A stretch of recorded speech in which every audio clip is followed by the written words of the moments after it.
Gemini AI mga tiếng Ả Rập xem đàn thế lên tiêu tốn Gemini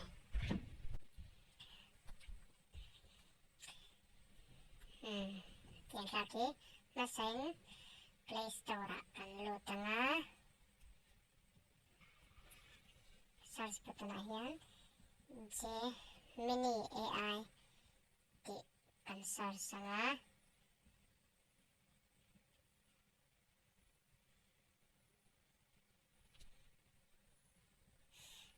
Google Gemini di kecuali install satu vangin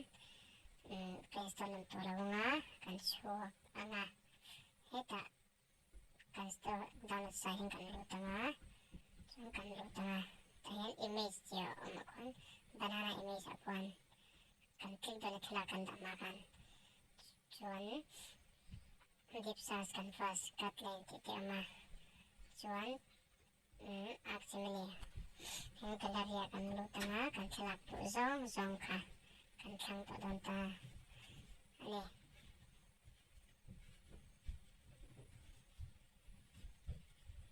kelakan ti zoyan atau type tu ka nikina ano ya comment section na kau dah tahu mah cia has cia dekat yang atau bangkan tahan kan tu kan scale jika off dah dia kan scale cerah sangka kan siap dia cuan kan enter nga tian otomatikin Gemini AI kan alo siam tak mai do na ne minute cut về chứ mà về ngay đâu nè chúng mình cần khá rõ chốn cần đủ giống tất cả tiền hiền đồ na là em khá xem thấy đòn tiền này chứ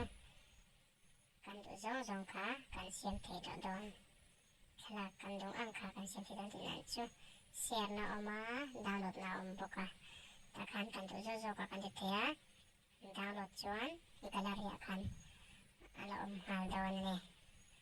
tisang ka Google Gemini ay mga ang kalap tunay lang teo kan siyempre chuni